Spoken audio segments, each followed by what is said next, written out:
Hello. All right, I think I'm live. Oh, all right. Well, I'm pretty sure everyone knows if anyone sees this. I'm thinking I'm trying to make this into like an edited video for my YouTube. But if anyone comes in, yeah. Um, this is about the discussion in the Oval Office with Zelensky and Trump and JD Vance in the yelling match. And to preface that, we need to get an actual history lesson of what really happened in Ukraine, and not merely what Western media has said, which is just a bunch of military industrial complex propaganda, basically. But although even the media up until 2022 was telling some truth about Ukraine, but then they decided to get amnesia once 2022 came around. It's really weird. But we're just going to go over this, okay? This is a conversation about Ukraine from Jeffrey Sachs, who was quite involved in that situation, or at least, you know, dealings with Ukraine. But let's play this now. Let me just explain in 2 minutes the Ukraine war. This is not an attack by Putin on Ukraine in the way that we are told every day. This started in 1990, February 9th, 1990. James Baker III, our Secretary of State, said to me... Technically, we could say it started in 1950, if we want to get really deep into it. But if we want to talk about post, or at least almost post Soviet Union, Cold War, post Cold War, it's 1990, which isn't quite out of the Cold War, but it is the tail end of it. This is a good place to start. But it's using the same tricks as during Cold War. 90. James Baker III, our Secretary of State, said to Mikhail Gorbachev, NATO will not move 1 inch eastward if you agree to German unification. Basically... Yeah, that was basically the start of the end of the Soviet Union.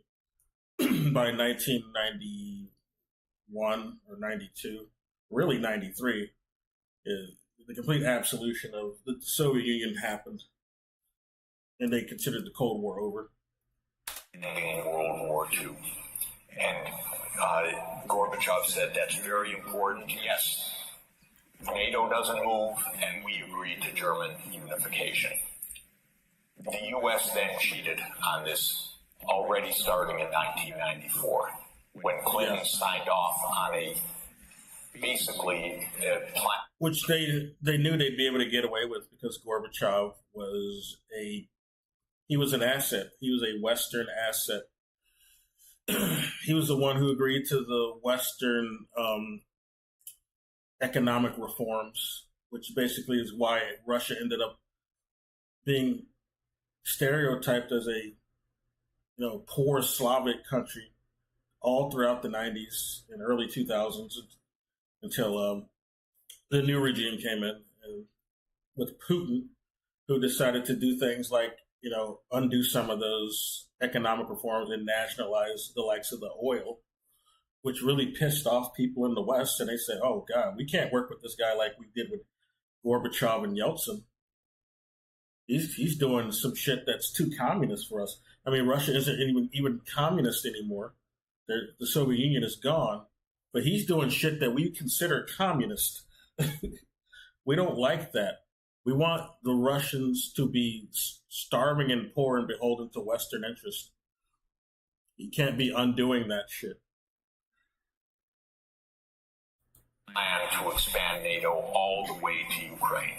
This is when the so-called neocons took power, and Clinton was the first agent of this.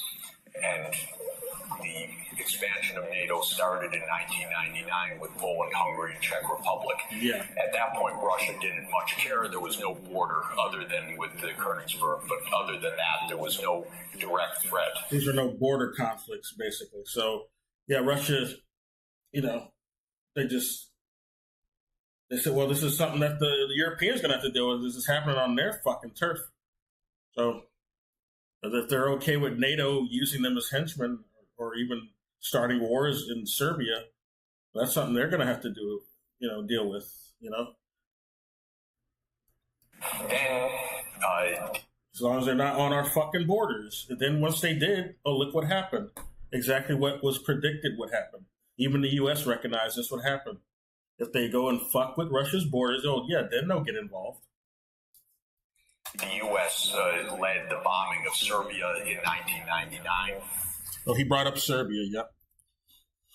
And then there was the whole Kosovo shit.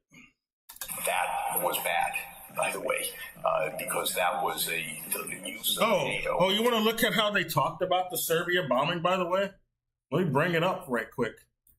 Let's look at how very humanitarian the West was about bombing Serbia. I gotta find this fucking image. It's great. It was on the cover of a magazine.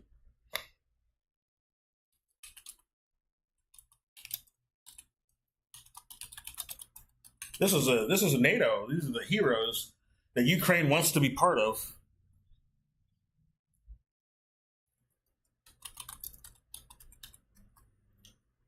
And then there was Madeleine Albright who called she called the people of Serbia filthy Serbs.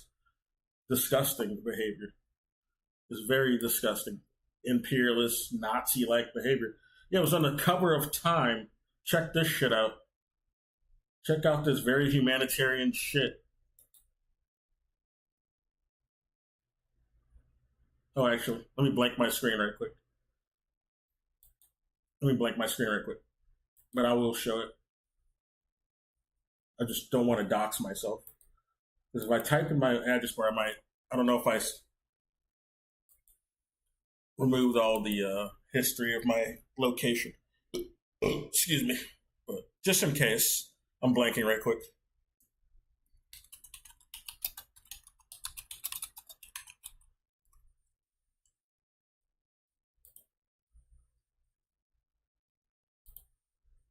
Check this shit out.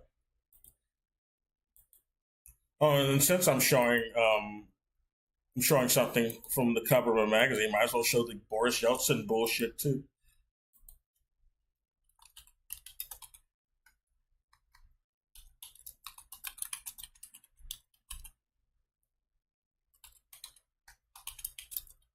I've showed this on other streams I've done that were, at least the political ones. I usually do gaming streams. Nowadays, anyway, but I was doing a lot of real life commentary especially during COVID, for good reason. Yeah, check this shit out. It's great. Yes, the U.S. didn't do nothing wrong, and Ukraine they're just a lone actor acting by themselves. They're a plucky little underdog, just doing it themselves. It's not the U.S. pushing them or anything. That's not what happens. The U.S. does not meddle in other countries' elections ever. This is fake news, but let's show it. Let me show you this shit about Serbia. All right, I'm bringing the screen back up. All right, this is how they talked about bombing Serbia. All right, this is how the West talked about it. This is the NATO shit we want to celebrate, okay? A real action hero, Cal Ripner. They have this on the cover too, which is very tasteful. Yeah, bringing the Serbs to heel. A massive bombing attack opens doors to peace. It's a peace bomb. That's what it was. These bombings were peace bombs. They were loaded with peace. And it caused a lot of people to be blown into pieces. And here's this shit, okay? Yeah, it's Russia that rigs elections, guys. Not the other way around. Yanks to the rescue. The secret story of how American advisors, CIA, helped Yeltsin win in Russia, okay? We're talking about Russia because that's where Boris Yeltsin was. He was a Russian president. And he was an awful president. But that's why the West liked him and wanted him to be the president. Yes, keep Russia subjugated, beholden to the West. And, we don't ever want communism to come back in this place. Keep it shitty. But anyway, let's finish the rest of this. To bomb the European capital, Belgrade, 78 straight days to break the country. 78 days. The Russians didn't like that very much. But Putin became president, they swallowed it, they complained, but even Putin started out pro-European, pro-American. Yeah, the U.S. was okay with him when he first got in. Then he started doing that shit that I talked about.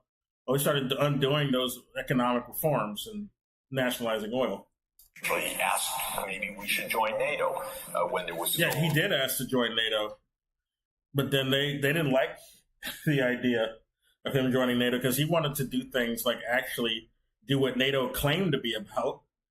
And NATO knows that they're not about defending people or protection. They're about provocation. They start wars. They don't protect people from wars. Libya, NATO destroyed Libya, right? They weren't protecting anyone in Libya. Just like they weren't protecting anyone in Serbia. Idea of some kind of mutually respectful relationship. Then 9/11 came, then came Afghanistan, and the Russians said, yeah, we'll support you. We understand to root out terror. But then came two other decisive actions. In 2002, the United States unilaterally walked out of the Anti-Ballistic Missile Treaty. This was probably the most decisive event, never discussed in this context. But what it did was trigger the U.S. putting in missile systems in Eastern Europe. And that shit really... Russia views as a dire, direct threat to national security by making possible a decapitation strike of missiles that are a few minutes away from Moscow. Yep. And we put in two Aegis missile systems. We say it's defense. Russia says, how do we know it's not Tomahawk nuclear-tipped missiles in your silos? You've told us we have nothing to do with this. And so we walked out of the ABM treaty unilaterally in 2002. And then in 2003, we invaded Iraq on completely phony pretenses, as Absolutely. Absolutely fucking phony. It's sad, though. We got a new generation today who believes that fake-ass story, though. They don't know any better. A lot of them were not alive when that happened. I was alive and at least old enough to understand what was being said at the time about that. And, yeah, there was a lot of sentiment at the time. People were suspicious of what was being said. People did not really trust Bush. And Bush was considered an idiot, too. Like Biden, but for different reasons. Biden was considered an idiot because he was going senile, not so much for, just general intelligence. But yeah, Bush was stuff like this. People would, criticize Bush for. But today you don't hear that from the new generation because they don't know anything about Bush. I don't know. There's you notice there's these AI videos where they have Bush even showing up in them. It's like a completely redeemed perspective of Bush in a lot of these videos, and it's pretty gross. They even portray him as a smart guy. It's 4 or 5, we engaged in a soft regime change operation in Ukraine, the so-called First Color Revolution. It put in office somebody that I knew. think it was called the Orange Revolution, if that's the one he's referring to. But there's been many color revolution attempts in Eastern Europe, so could be any one of them. But I think he's talking about the Orange Revolution here. And then there was the Maidan coup, which was subsequent follow-up from that. I was friends when with. The Maidan demonstration was turned into a coup. That was a real insurrection, by the way. The Maidan demonstration, they talk about a insurrection that happened here in the U.S. Unsuccessful, isn't that odd? But there was an actual successful insurrection that happened in Ukraine back in 2014, February, that was backed by the U.S. And Victoria Nuland and Jeffrey Piat were talking about switching presidents and who should be the president of Ukraine. Now, if that doesn't look like, foreign interference to you, I don't know what to say. If that was Russia, you would say Russia was interfering with the elections over there. That's it, but the U.S. does it. Well, people are just silent. Well, we're just going to sit on our ass about that. There's video of it. There's audio of the call. There's leaked audio of the call, and no one wants to even point to that. They want to pretend like U.S. has nothing to do with what's going on in Ukraine. It has it for over a decade now. Get real.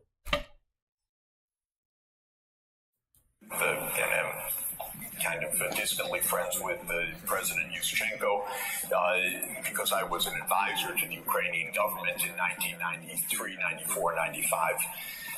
And then the U.S. had its dirty hands in this. It should not meddle in other countries' elections. But in 2009, Yanukovych won the election and he became president in 2010 on the basis of neutrality for Ukraine. Yeah. I was just talking about Yanukovych. But he got kicked out of office by insurrectionists who were, funnily enough, a bunch of Banderite fans. They were Bandera fans, Stepan Bandera, who, if you know anything about him, was a Nazi in Ukraine. He was alive during World War II.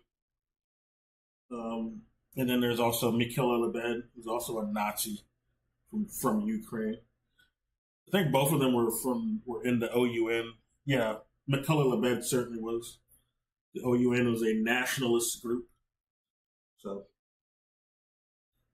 yeah, they're Nazis. So when you see people like revering Bandera, that's not something you should copy or say say that's nothing to see there. That's fine. All right. We gotta, call out these Nazis every time we see this shit. They're getting way too comfortable. They want to call out the Elon Musk salute, which is rightful. That's right. I called it out. But you got to call out this shit too. You got to call out the Banderite worship. Okay. You got to call out the Right Sector, which is a neo-Nazi group or neo-Nazi party. You got to call out the Svoboda Party, which is also another neo-Nazi party in Ukraine. These are Ukrainian affiliated Nazi affiliations. But we want to just pretend those are just, at least after 2022, the U.S. was noticing this. Prior to that, they reported about it. The news was not silent about that before 2022. They'd be reporting about that all day. Vice did it. Mainstream news, CNN did it. Fucking New York Times. They were all pointing it out. And on the basis of neutrality for Ukraine. That calmed things down because the U.S. was pushing NATO, but the people of Ukraine on the opinion polls didn't even want to be in NATO. They knew that the country is divided between ethnic Ukrainian, ethnic Russian. What do we want with this? We want to stay away from your problems. So in February 22nd, 2014, the United States... And NATO was set up to be an adversary against the Soviet Union. Russians, basically. But what's the significance of NATO anymore? And especially,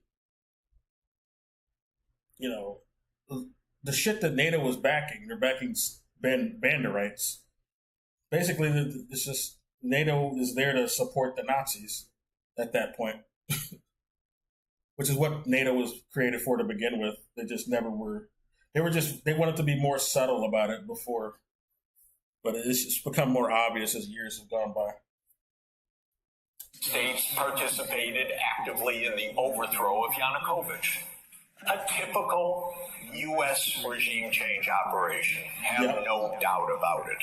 And the Russians did us a favor. They intercepted a really ugly call between Victoria Nuland, my colleague at Columbia University. Yeah, Victoria Nuland. I just brought up that call. And Jeffrey Piat. Okay, now, and if you know her name and what she's done, have sympathy for me. Really. Yeah, she's not a good co-worker, I would say. Oh, he brought up Jeffrey Piat as well. Okay, there he is. Really. Between her and the U.S. ambassador to Ukraine, Jeffrey Piat, who's a senior State Department official till today. And they talked about regime change. They said, who's going to be the next government? Why don't we pick this one? No, Klitschko shouldn't go in. It should be Yatsenyuk. Yes, it was Yatsenyuk. And I remember these names, Klitschko and Yatsenyuk. Klitschko is like there's two brothers. I don't know which one they were talking about, but they're both twins, if I'm not mistaken. They're both involved in politics as puppets, anyway. Get the big guy, Biden, to come in and do an attaboy, they say, pat him on the back. It's great. So they made the new government. Yeah, because Biden was vice president at the time, and I believe Hunter was already working in Ukraine at that time, too. So that's probably why they let him be there. To have like a person in Ukraine that they could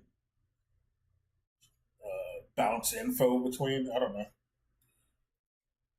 Part of the reason. Also to, exploit the economy of Ukraine. We got to have a guy from America. Well, how about Biden's son? Yeah, that's a good call. And I happened to be invited to go there soon after that, not knowing any of the background. And then some of it was, in a very ugly way, explained to me after I arrived how the U.S. had participated in this. All of this is to say, the U.S. then said, okay, now NATO's really going to enlarge. And Putin kept saying, stop. You promised no NATO enlargement. It's been, by the way, I forgot to mention, in 2004, Bulgaria. Estonia. I had a coworker who's from Bulgaria. She was very sweet. But then when I think about why is she even in America now, it's fucking sad. She even made me like a tiramisu cake for my birthday. I hope she's doing all right. She was a very sweet lady. Latvia, Lithuania, Bulgaria, Romania, Slovakia, Slovenia, 7 more countries in the not 1 inch eastward. And then, okay, it's a long story, but the U.S. kept rejecting the basic idea, don't expand NATO to Russia's border in a context where we're putting in goddamn missile systems. After breaking a treaty, 2019, we walked out of the Intermediate Nuclear Force Treaty. In 2017, we walked out of the JCPOA, the treaty with Iran. This is the partner. This is the trust building. In other words, it's completely reckless U.S. foreign policy. On December 15, 2021... It was the U.S. being way too cocky. They thought, well, since the Soviet Union's gone, who's going to fucking oppose? We just big dick all over everybody. Who's going to stop us? We can invade the Middle East. No one stopped us in the Middle East. We genocided all those people in Iraq and Afghanistan. And Libya. Policy. Trust building. In other words, it's completely reckless U.S. foreign policy. On December 15, 2021, Putin put on the table a draft Russia-U.S. Security Agreement. You can find it online. The basis of it is no NATO enlargement. I called the White House that next week after that, begging them, take the negotiations. Putin's offered something, avoid this war. Oh, Jeff, there's not going to be a war. Announce that NATO's not going to enlarge. Oh, don't worry, NATO's not going to enlarge. I said, oh, you're going to have a war over something that's not going to happen? Why don't you announce it? And he said, no, our policy is an open door. This is Jake Sullivan. Our policy is an open door policy. Open door for NATO enlargement. What the fuck? That is under the category of bullshit, by the way. Yes. You don't have your right to put your military bases anywhere you want and expect peace in this world. You have to have some prudence. There's no such thing as an open door that we're going to be there and we're going to put our missile systems there and that's our right. There's no right. That open door policy bullshit is for uninformed civilians to swallow. They say that shit for them. They know what they're doing. They're trying to do provocation for war when they do that. To that, we declared in 1823, Europeans don't come to the Western Hemisphere. That's the Monroe Doctrine. The whole Western Hemisphere, after all. Okay, anyway, they turned down the negotiations. Then the special military operation started, and 5 days later, Zelensky says, okay, neutrality. And then the Turks said, we'll mediate this. And I flew to Ankara to discuss it with the Turkish negotiators because I wanted to hear exactly what was going on. So what was going on was they reached an agreement with a few odds and ends. Yep.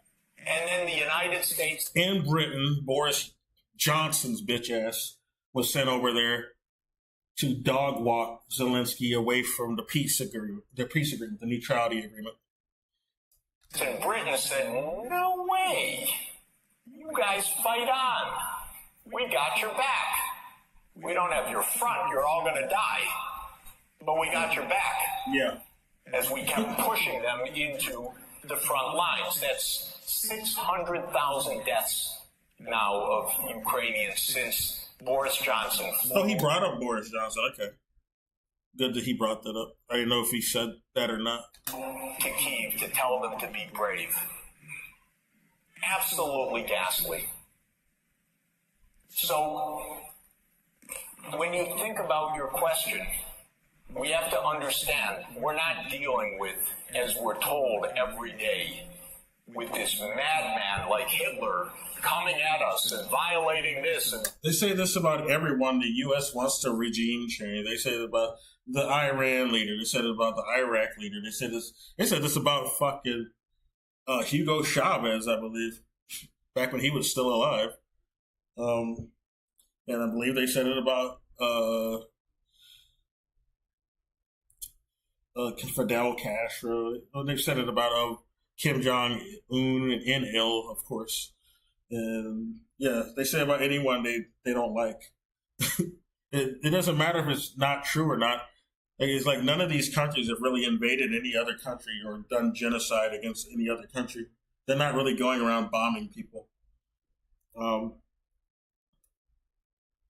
They just pretty much deal with their own territory. But if they're not doing what the U.S. wants, they're not acting like a good little, vassal state or banana republic, then, the U.S. got to get livid and, decree them as an autocrat Hitlerite.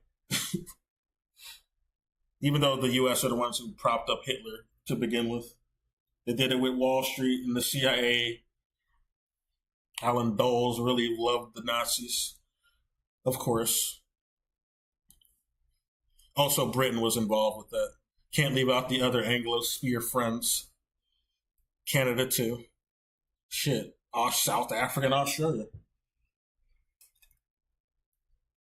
Violating that, and he's going to take over Europe. This is complete bogus, fake history. Yeah. That is a purely PR narrative of the U.S. government. It is. And it doesn't stand up at all. A bunch of dumbs, I gotta say it, there's just a bunch of uninformed civilians who will believe a bunch of the kabuki theater. And they'll fall for shit. And then they'll do the stupid practice of contrarianism, depending on which team a certain speaker happens to be on. When it's bigger than that. It's bigger than this team sports shit. And they're not even the ones in charge. Like the speaker, the figurehead, the puppet is not the one they're not the ones who have the pull here. They're not the ones in charge of the things that are happening. They are just the ones who are going to have to accept reality. Like, we're going to look at Trump in a minute. It's not really, what's going on in Ukraine isn't really up to Trump. Trump is really being made to face reality.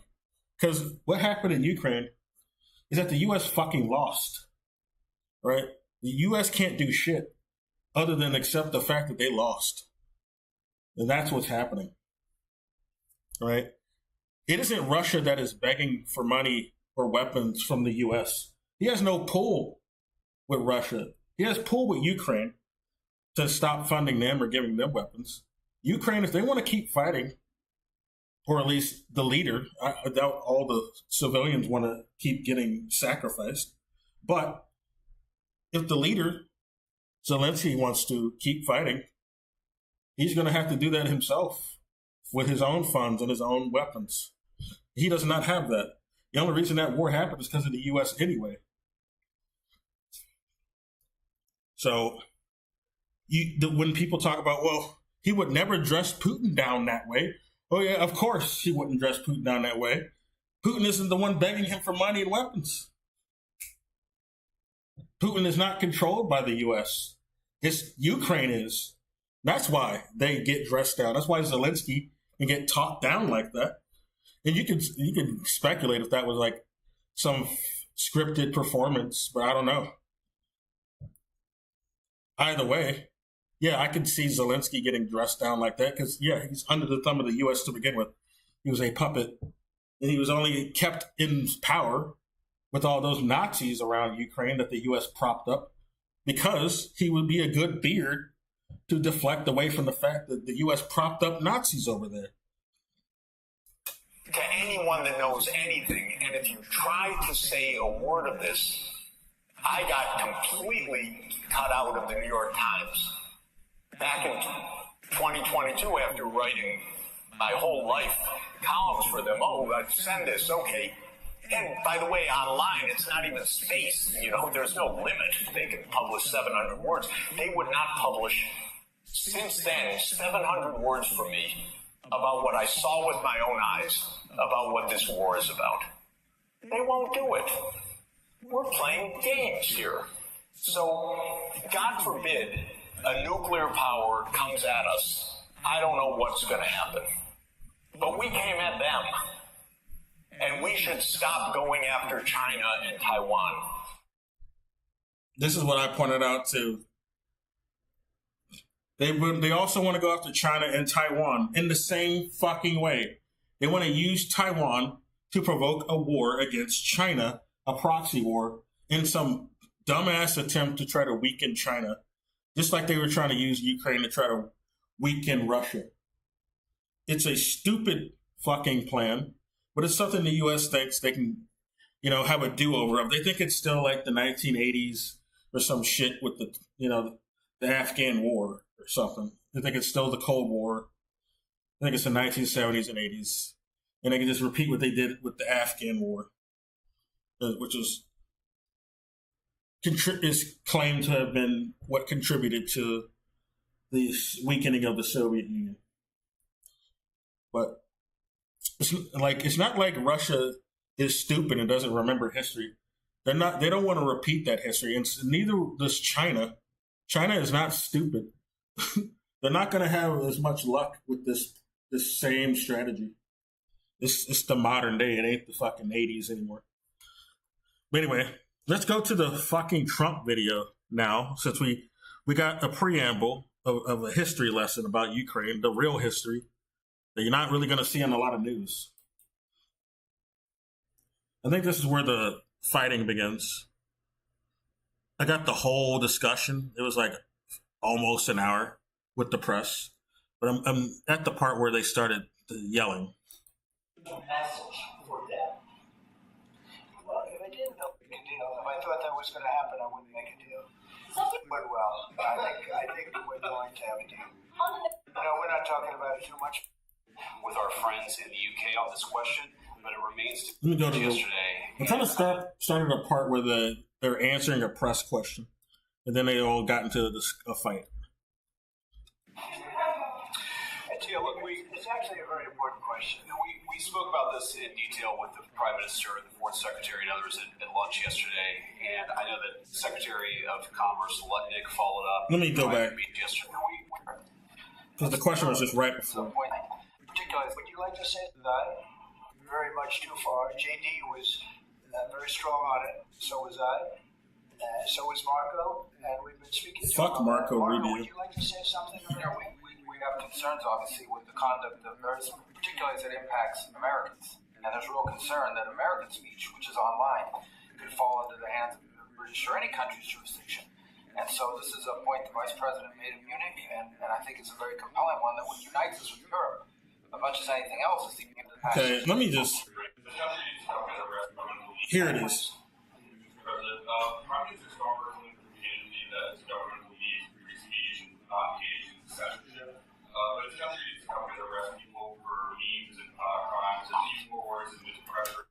Well, Ukraine's been arresting people for reporting and criticizing that elections have been canceled. All right. It's really odd that Zelensky canceled elections when he came to America to speak in our elections. It was really, really odd. He had enough time to come over to here to like say some shit in our fucking elections. They're not allowed to have elections in Ukraine, apparently.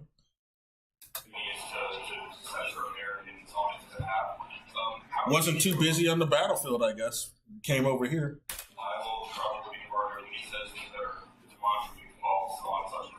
Well, we actually spoke to him about that yesterday, and we thought they took it very. They're just talking about like censoring people. JD was very strong on it. So was I. So was Marco, and we've been speaking to him about it. Marco, would you like to say something about it? We have concerns, obviously, with the conduct of theirs, particularly as it impacts Americans. And there's real concern that American speech, which is online, could fall into the hands of the British or any country's jurisdiction. And so this is a point the Vice President made in Munich, and I think it's a very compelling one that would unite us with Europe as much as anything else, is these shared values, and one of them being free speech. And so if Americans are threatened by it, we're going to need to take action in that regard. Yeah, look, it's actually a very important question. We spoke about this in detail with the Prime Minister, the Foreign Secretary, and others at lunch yesterday, and I know that Secretary of Commerce Lutnick followed up in private meetings last night. This is really important. We believe Americans have the right to speak their mind, even if we in this room disagree with them. They have the right to speak their mind in the public square, which is often online these days, and we're going to defend that right as it pertains to Americans. Which is why we wanted to censor TikTok. And Trump used to be on board with doing that. But then he noticed that Biden, or at least his administration, I don't think Biden's really making decisions. He was too out of it. But his administration wanted to censor TikTok. A large part of it because of info about Palestine and what was happening to the people over there. And now you're not even allowed to mention Free Palestine on the current TikTok they allowed to be brought back. But yeah, Trump decided to go the other direction on TikTok and banning it once he saw how unpopular Biden was after supporting this decision. He was just playing, election optics. Companies and American citizens vigorously if we have to. I do think that under the president's leadership, we're going to find common ground with our friends in the UK on this question, but it remains to be seen. The principle that will guide us is we believe in free speech in this country and we'll fight for it for American citizens. Mr. President, on the deal, is there any other oil and gas component to the deal? Is it all A little bit, we'll see. on LNG? No, we're not really looking for that so much. We got a lot. We're more than anybody in the world, by far. So, no, we're not talking about it too much, but a little bit. I think it affects also, but for the most part, no. Is there any agreement from Ukraine to purchase U.S. LNG as part of the deal, or is that on the table at all? No, we don't need that. Some of those minerals are ask you about you to mention you guys spoken to that in a couple of days. Just to be clear, that's a new call, not the one. I've spoken to him on numerous occasions. How was the latest call? What did you discuss? How did Are you serious with that question? It went well. I think we're going to have a deal. On the minerals deal, Mr. President, some of those minerals are in the east of Ukraine, not far from the front lines and in areas that Russia has occupied. Will you direct President Putin to withdraw his forces from those areas if there's U.S. opinion? Well, we'll take a look at the time. We have a lot of area. Well, that's up to the referendums, because those were voted in territories by the public there. So you're going to have another referendum if you don't agree that those are legitimate holdings. So do that first. Yeah, it turns out, there's enough people, especially the ones who still speak Russian, who don't like a bunch of Azovs and Svoboda Party freaks roaming around trying to kill them and torture them if they don't kill them because they speak Russian. All right? They don't tend to like Nazis running their country. So, yeah, they decided to have a referendum to join Russia. That's what happens. Like, if that happened here, imagine, if you will, you're somebody who was really afraid of those shitty insurrectionists back in 2021 or whatever. Yeah, that's when that happened, January 6th. Imagine if they succeeded, which is what happened in Ukraine in 2014.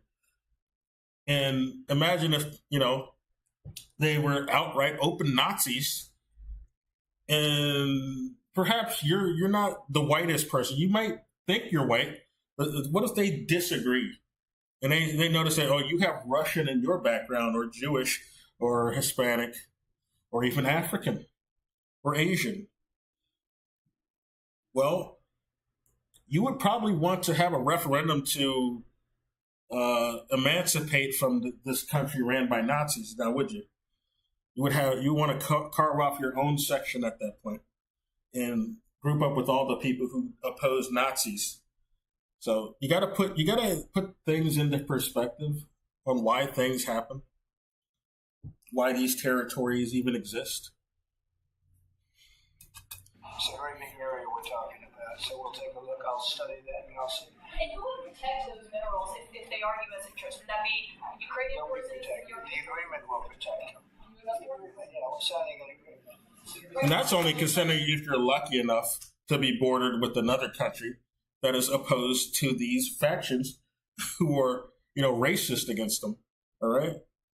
Yeah, if you're bordered with another country that's Russian like you are, which is the case with these people who decided to do the referendum and emancipate themselves from these Nazis who took over the country in Ukraine, then yes, you would do that. If I guess, say, if Mexico decided to, if they were powerful enough, they're not a nuclear power, Russia is, but say Mexico was a nuclear power, and they decided to not only accept, people of Latino or Latin descent, but anyone who's not necessarily white, would you then emancipate to them if they, were not on board with this idea of trying to kill you or, torture you or have an apartheid state because you're not white? Yeah, you probably would. Or not completely white in their definition. I just told you I don't think that's going to happen. And if that were going to happen, I wouldn't make a deal. If I thought that was going to happen, I wouldn't make a deal. Some people might wonder why. They ought to focus on CNN on survival, not asking me these questions. Focus on surviving, because CNN's got such low ratings. I don't think they're going to survive. Let's go. This is already mentioned Poland. Poland was under Russian control for decades after the Second World War. When I was a kid, I looked at the United States not only as a most powerful country, richest country in the world. The country that has great music, great movies, great muscle cars, but also as a force for good. And now I'm talking with my friends in Poland, and they are worried that you align yourself too much with this. What's your message? I bet some Mykola Lebed worshipping Polish people really do believe that he's aligning himself too closely with Putin. They want to keep this war going and supporting their Nazi brothers over in Ukraine. You got to keep funding my Azov friends, okay? They need more money, all right? They need more money to afford their Wolf Hook and Wolf Angel banners, okay? They need more black suns. And I don't mean black descent. I mean black sun symbols. Well, if I didn't align myself with both of them, you'd never have a deal. You want me to say really terrible things about Putin and then say... Mykola Lebed was apparently he was from Ukraine, but he became a figurative person in Poland in their OUN branch, because they also had a Nazi nationalist branch during World War II. And they kind of got assimilated into the Nazis. But also Mykola Lebed ended up killing a bunch of Polish. He genocided a bunch of Polish. And this is a OUN guy. They would probably worship him just like Stepan Bandera, if they brought him up. He was also pivotal in Operation Aerodynamic. He was recruited by the CIA to help prop up Nazis during the Cold War in Ukraine. And it doesn't seem they've stopped. Shit. Hi, Vladimir, how are we doing on the deal? Really terrible things about Putin and then say, hi, Vladimir, how are we doing on the deal? It doesn't work that way. I'm not aligned with Putin. I'm not aligned with anybody. I'm aligned with the United States of America and for the good of the world. I'm aligned with the world. I don't know why anyone thinks one man, if he wasn't loyal to the U.S. military industrial complex, do they think they would let a motherfucker like that into the Oval Office? Are people that naive? Do people just not understand the gravity of like JFK being shot in the fucking head? They don't even let people who are even adjacent to JFK get in the office if they think they're gonna like be serving other people. They just get rid of them. They would do it instead of probably shooting them in the head like they did in the old days. They'll have some fake impeachments, and they'll have real ones, not the phony performative ones they brought against Trump that went nowhere. Those phony indictments that were like for the littlest shit, very minutia indictments. They weren't about anything they could have actually got them for. There's other shit they could have really got them for. They didn't really make indictments for that, though, because they were never meant to be legitimate.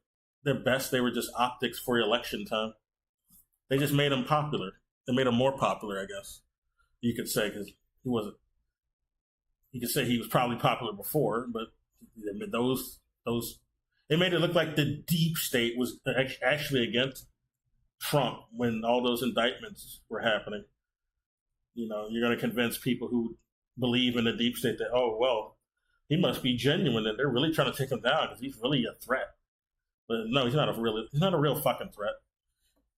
There's something I actually want to play too that really describes is somebody really going in on this idea that, oh yeah, Trump is really going after the deep state. And it crystallizes exactly what I've been trying to say for the longest time about Trump. He's not going after the deep state. He's hired by them. He is the swamp. He's part of the swamp. He's not the only swamp. The establishment is, which he's part of, is full of swamp creatures, and it's not just a specific presidential administration. It's the prior one too. It's the one before Trump, and it's the one after Trump, and it's the one currently going on with Trump now. There's been Swamp Creek is probably ever since JFK, if not, I would say before that. But they kind of, I guess they felt they had a slip up with JFK, so he had to go. He had to get his head blown off because he was going to go after the CIA, I guess. And I want to get this thing over with. You see the hatred he's got for Putin, and it's very tough for me to make a deal with that kind of hate. He's got tremendous hatred. And I understand that, but I can tell you the other side isn't exactly in love with, him either. So it's not a question of alignment. The thing is, it doesn't matter. Trump does not have pull over Putin. This is what people need to get through their head. They've been told so long that, oh yeah, Ukraine is beating Putin, trying to make Russia look that weak, to the point that they don't even accept the idea that, maybe it's, what the deal is, the U.S. doesn't actually have pull over Russia, and they have to accept concessions because they're a real nuclear power, okay? And China is a real nuclear power. You can't really just, strong arm these two countries. But people have this deluded idea that, America's the biggest dick in the room. They can just, they can forever and perpetually just strong arm any country. It doesn't matter if they're a nuclear power or not. No, that's not how this works. They're going to lose wars, and this is one that they lost. So the U.S. has to accept a concession so they can just direct efforts elsewhere where they want to direct it to Taiwan now. And they have a projection for 2027 to have some bullshit pop off so they can have a fake-ass proxy war with China. I'm aligned with the world. I want to get the thing set. I'm aligned with Europe. I want to see if we can get this thing done. You want me to be tough? I can be tougher than any human being you've ever seen. I'd be so tough. But you're never going to get a deal that way, so that's the way it goes. One more question. I want to respond to this. So look, for 4 years in the United States of America, we had a president who stood up at press conferences and talked tough about Vladimir Putin, and then Putin invaded Ukraine and destroyed a significant chunk of the country. The path to peace and the path to prosperity is maybe engaging in diplomacy.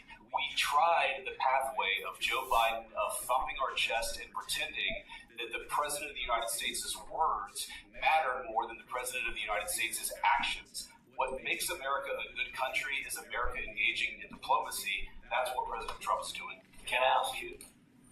Sure. Yeah. Okay. Okay, the actor Zelensky is going to speak now. He's probably reading a script now. He's looking down. What are you looking down at? Your script? That's part of what makes me think this might be a little scripted. But we don't know.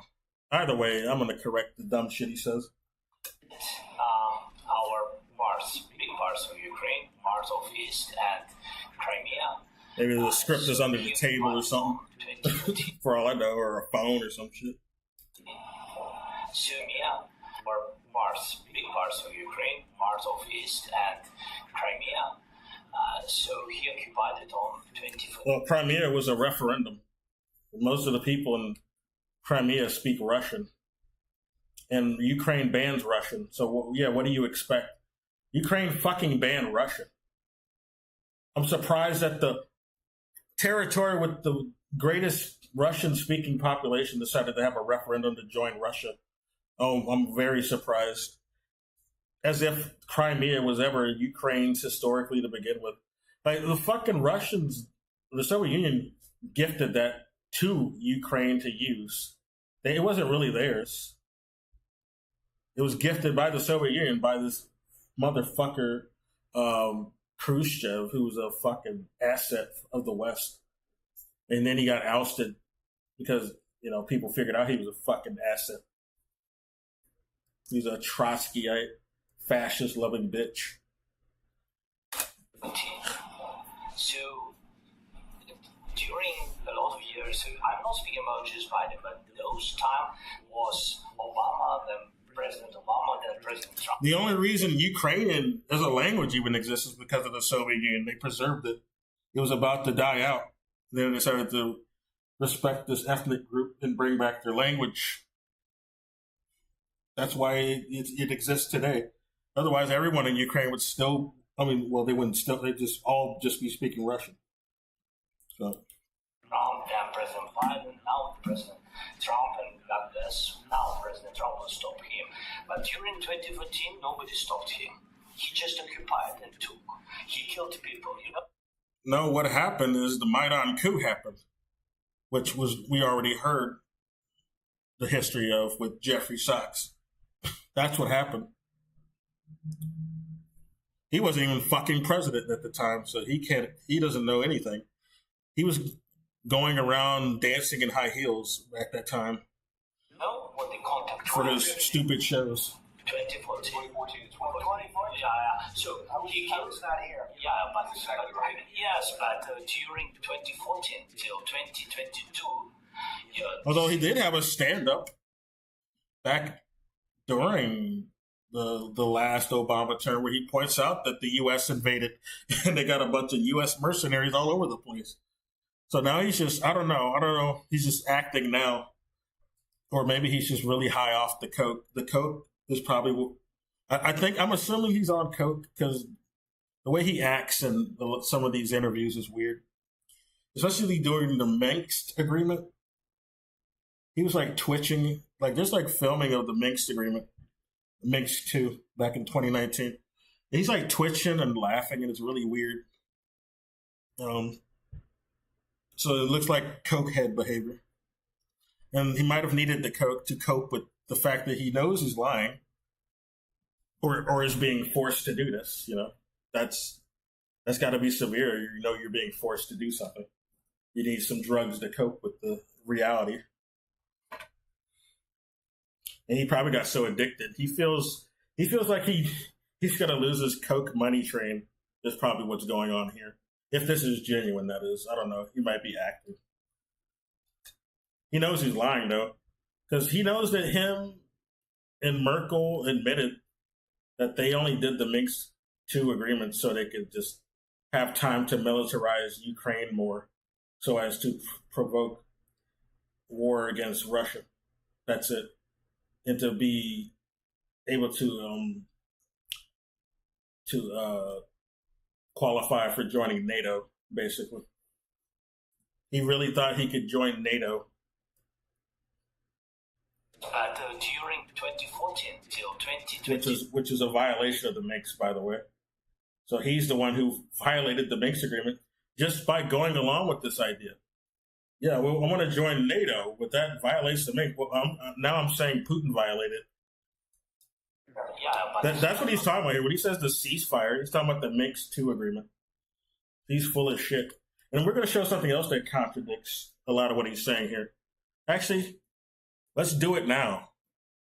I think I have the video. Okay? Where is it? I don't know what this shit is.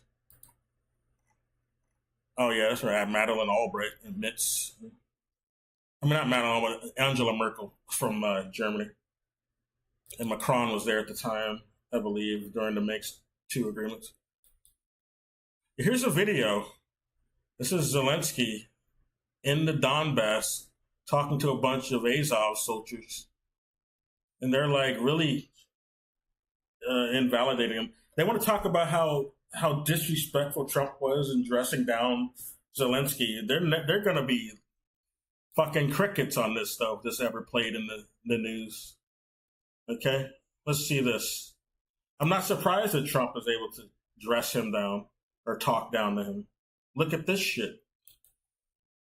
О том, что демилитаризация украинской экономики, мы бы хотели это все обсудить. Want to discuss them. Okay. Чтобы потом не было как у Петра Алексеевича. О том, что About demilitarization, Ukrainian economy, and so on. демилитаризация украинской экономики, мы бы хотели We это want to все discuss and formalize it all so it wouldn't be like under Poroshenko, who was the prior president before Zelensky. You want to formalize relations with me in memorandum? Me with you? Not with me, but all the people who were in the process who feel pain for Ukraine. What capitulation? What are you saying? Formalization? I came and said, guys, pull back the weapons, and you were trying to shift the conversation. Now, this is pretty much exposing his ass. That it was Ukraine that was pushing east. He's telling them to pull back weapons from the Donbass in the east. And we're going to get more into in the detail. They're in the Luhansk region, and I'll show you something pointing this out. The Luhansk region is part of the Donbass territories, one of two of them. There's two of them. Donetsk and Luhansk.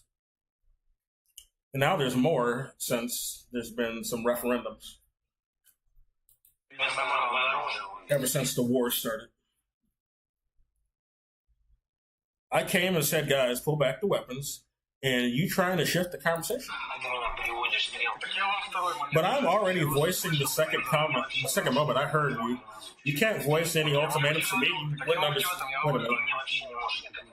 You didn't understood.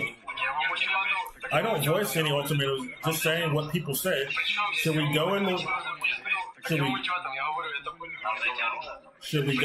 take weapons or what? He's talking about going into the Lugansk region to take weapons from the civilians there, or the soldiers there. Well, really civilians, because, I don't know.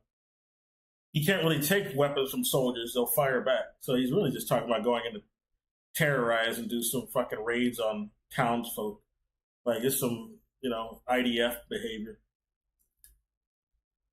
I will end this conversation, and I did show that one tab where it says, Zelensky currently he wants Ukraine to be like a big Israel. I don't know if you want to support somebody who wants to turn a country into another Israel, but I don't know about you. Yeah, Israel is an apartheid ethno-fascist state. That's not a good look. They genocided a bunch of, Arabs, non-white people, basically.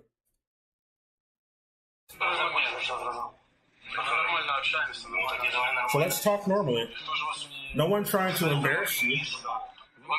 It was passed to what was going on in Ukraine and what the people, who passed it to me. I'm saying throughout Ukraine there are protests. Then there's rain in Ukraine. That is what I heard. Well, and I was telling you about what was happening. Where protest? Where protest? What passed to me what? So that's what I'm saying, that people want a meeting with you. What people? The Nazis. That's who he's really talking about. The Nazis want a meeting with you. Those that came out to protest near your office, Nazis. Can you name the last names? What are you? Okay, Plekhanov, Kukharov, Chuk. These are no doubt Svoboda Party right sector motherfuckers. Okay. Which are Nazis. Okay. It's by different regions. Drozdov.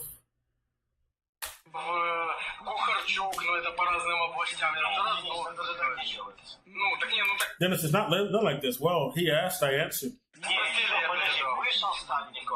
Okay. Kam Stadnikov, the head of the region, brought a letter or whatever you gave him. Or whatever, yeah. They're blowing smoke up his ass. To pass to the president. Now you guys gave it to him to pass to the president. Okay, I'll read it later. So you asked what was there. I am telling you what was in this letter. Yeah, there is no letter. He's making it up.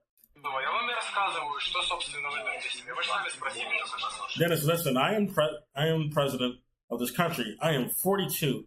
I'm not a sucker, right? So he's 47 now. He just turned 47, I think, in January.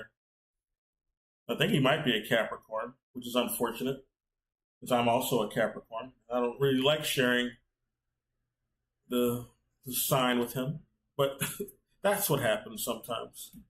I am 42. I am not a sucker, right?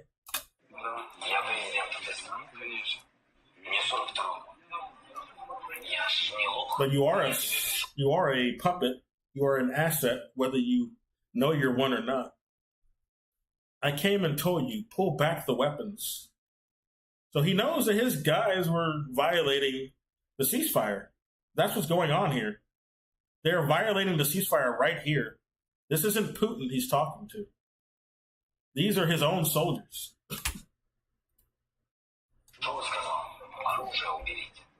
So what he said right there in that fucking Oval Office interview with J.D. Vance and Trump, he's talking out of his ass. We got the fucking receipts right here. And don't shift the conversation to protest. We already talked and you asked. I didn't talk to you. I wanted to see the understanding in your eyes. But I saw a guy who decided that he has some sort of a sucker in front of him, trying to switch the topic. What different topic? We already discussed this one. I was on to the next. They're completely disrespecting him. No, I heard, and you just say, okay. But we don't have any weapons in our hands. So it means you didn't hear me. Guys, I was being serious just now. They start laughing at him. There's a longer clip of this. They actually end up laughing at him. It's pretty bad. But yeah, his own soldiers don't listen to him. Yeah, I'm not surprised that the president of the United States is, also disrespecting him. Who cares? He's a puppet. He's not really the one running the country of Ukraine. He is a beard for the Nazis who are really calling the shots, apparently. And let's go to this other thing that gets into more detail about what's going on in that video. But yeah, former German Chancellor Merkel admits the Minsk agreement was merely to buy time for Ukraine's arms buildup. Yes, that's the only reason they signed the agreement. Zelensky does not point that out in that discussion in the Oval Office, which is very convenient. And this is where he says, yeah, he wants to become a big Israel, Ukraine. But there's another thing I'm trying to find. Where did I delete it?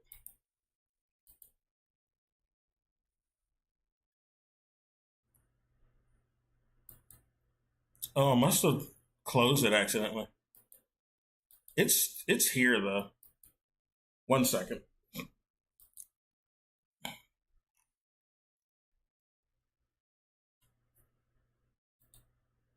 One moment.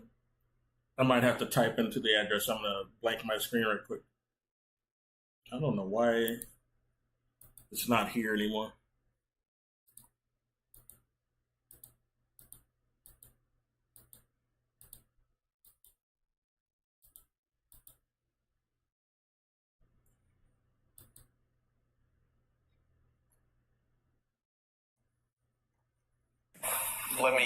Oh, not that.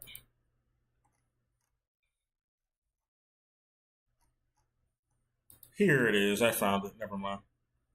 Okay. Let's go back to the screen.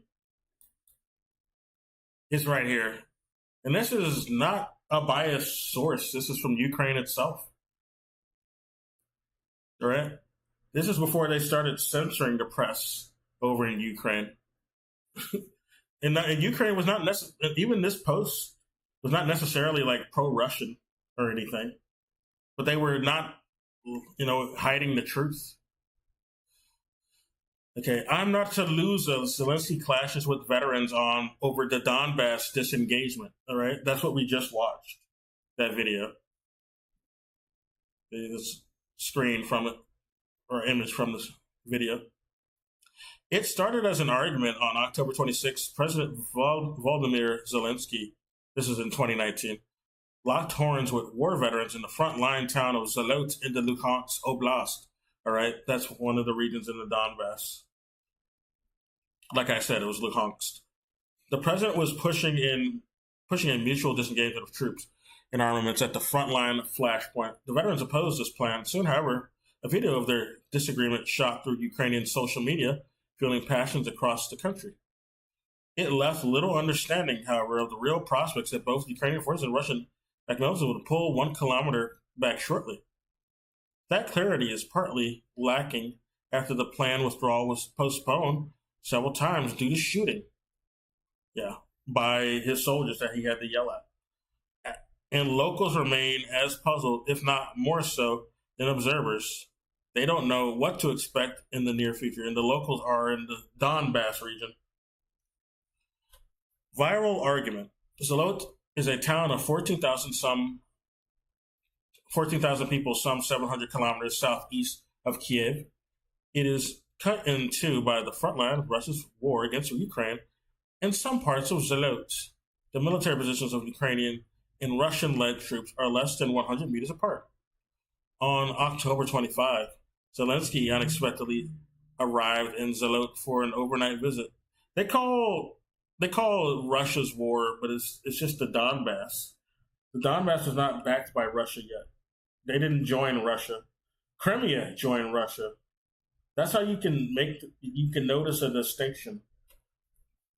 Donbass was not allowed to have a referendum to join Russia.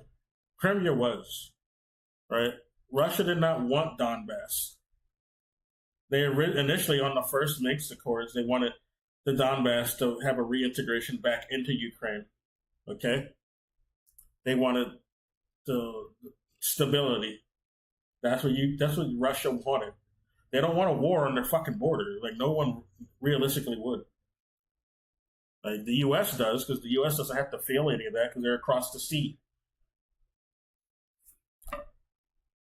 They push other people to fight. Anyway, in some parts of the military positions of Ukrainian and Russia-led troops, less than 100 meters apart, on October 25th, Zelensky unexpectedly arrived in Zolot for an overnight visit. He met with soldiers, residents, and a group of army veterans who came there earlier this month to prevent Russia-led troops from taking control of the town when Ukraine's army withdraws. This is the cope lie that they're saying. There was no Russians there. It was just the Ukrainian troops that were like going around trying to raid people in the Donbass and shooting at them. Some locals fear they may be in danger once the Ukrainian army pulls back. Sure, they do. Others believe the greater distance between the two sides' positions will make their town safer. That controversy rose to the surface when Zelensky met with veterans who took up residence in the abandoned house. Their first disagreement was about what residents of Zolot want. Zelensky claimed that locals wanted disengagement. So Zelensky's even admitting that the locals in the Lugansk region, which is the Donbass,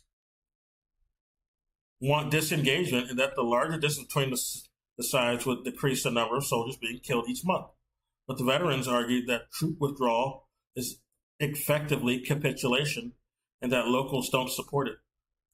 And we know who the locals were, who was speaking for the locals, these fucking Ukrainian soldiers, all right, who wanted to kill them. Because this is the Donbass region. The Donbass region is the Russian separatists. This is how they describe them. That's what they are. They're trying to speak for them.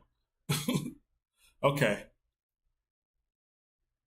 However, the biggest argument erupted when someone informed us that the veterans had illegal arms, which they allegedly stored under their beds. The president then demanded they remove the weapons from Zolot. When one veteran, Denis Yenter, which is the guy we saw speaking to him, said they had no arms and wanted instead to discuss protests against the planned disengagement that had taken place across Ukraine.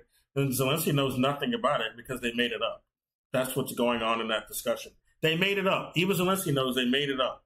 There was no protest about disengagement from any locals in Ukraine. This is something the Ukrainian soldiers made up that we just saw him getting fucked around with. Zelensky became furious. And then he got his mind right after the U.S. told him he needs to get his mind right and probably gave him some coke so he can cope with the reality. He listen, Dennis, I'm the president of this country. I am 40. Well, he said 42, actually. So not a lot of due diligence on this newspaper unless the translation on the video is wrong, which I guess that could be true as well. I am 41 years old, but I've seen multiple video translation. It also said he's 42 in that, so I don't know. I am 41 years old. I am not a loser. I came to you and told you, remove the weapons. Don't shift conversation to some protests. Zelensky said videos of the exchange show As he said this, Zelensky aggressively approached Yantar, who heads the National Corps, a political offshoot of the far-right Azov. So he was a Nazi, okay? I wasn't bullshitting when I said these were like fucking Nazis that he was speaking to. All right? Even this fucking Ukrainian newspaper admits it. The far-right Azov Volunteer Battalion in the Mykolaiv city, okay? Mykolaiv, yeah, like Mikolash. But we've discussed that, Yantar said. I wanted to see understanding in your eyes. But instead, I saw a guy who's decided that this is some loser standing in front of him, Zelensky said. Captured on video, the incident sparked significant criticism on social media. Many claim that Zelensky should have spoken more politely to war veterans. Shortly after the conversation, Zelensky admitted on social media that some of the talks were emotional.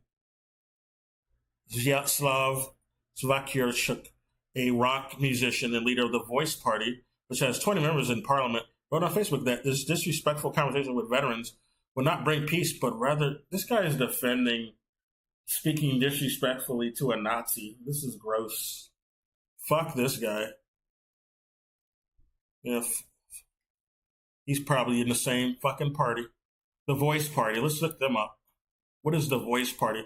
I've heard of the Svoboda Party, the right sector, and the Banderai Party, adjacent parties. But I mean, they're all Banderites. The Svoboda Party is a Banderai party, but other ones, you know, the Voice Party.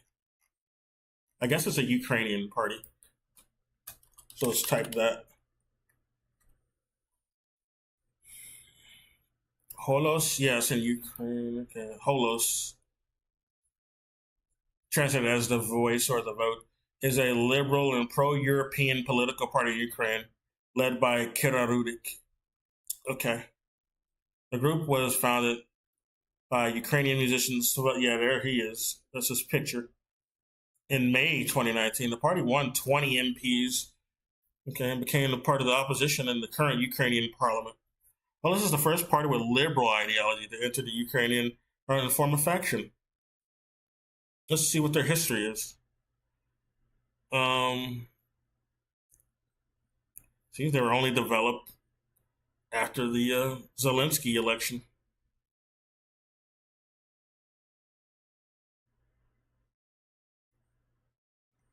Disunion. Oh, they disunioned in 2021. In June 2020, 10 of the party's 20 MPs announced that they would create a separate association named the Justice. Oh, really? Let's look into them. And I'm just looking at, you know, the mainstream sources. So I'm not looking at some crank Alex Jones bullshit. This is just shit you can find even in the mainstream. It's not like I made it up. I didn't pull shit out of my ass.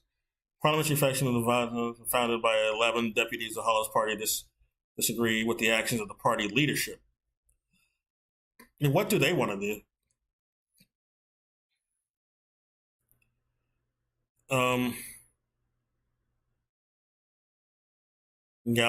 Galatian Party. It doesn't even explain their party position. They're center-right. Oh, of course they are. They split because they wanted to give up the grift of being liberal, which is, I wouldn't say is really... liberal is right-wing to me. Like, the real liberal. It's like, I associate liberal with the way the rest of the world does, which is libertarian bullshit. Trickle-down bullshit. You know, liberal markets. That's what I think of when I think of liberal. Bougie people who want to protect the status quo, and so they don't ever want to like push like populist things, like everything about like income, workers' rights, healthcare, you know, housing. None of that, because that'll rock the boat. And you know. We want, we have ours, so we don't really want to let the other side win, which is the cope we always got to go with. So we got to sacrifice these other things that the rest of the country really needs a majority of it at this point, because we can't let the other side win, even though the parties are owned by the same corporations and banks and vested interest. We got to sacrifice and vote for the liberal markets to be, we got to keep the status quo. Allow them, to have their way, and they might be nice enough to give you that stuff you want. As so long as the other side doesn't win, and they pay us and not that other side. We want to win, so we get paid by them and not the other side. That's what's really going on.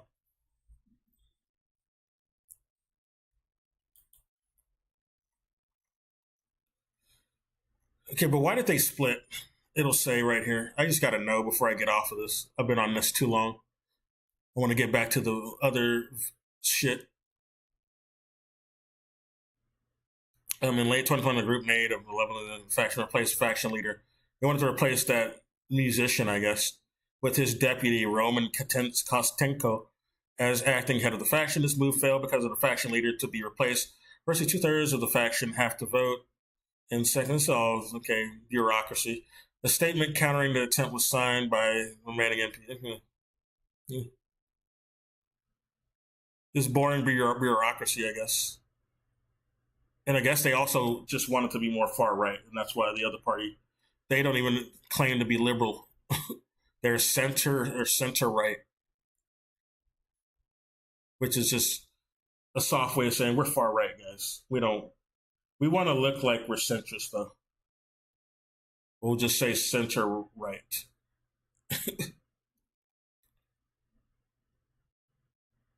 Favor of the ruling party's initiative to delay introduction of Ukrainian language quotas for the country's film industry.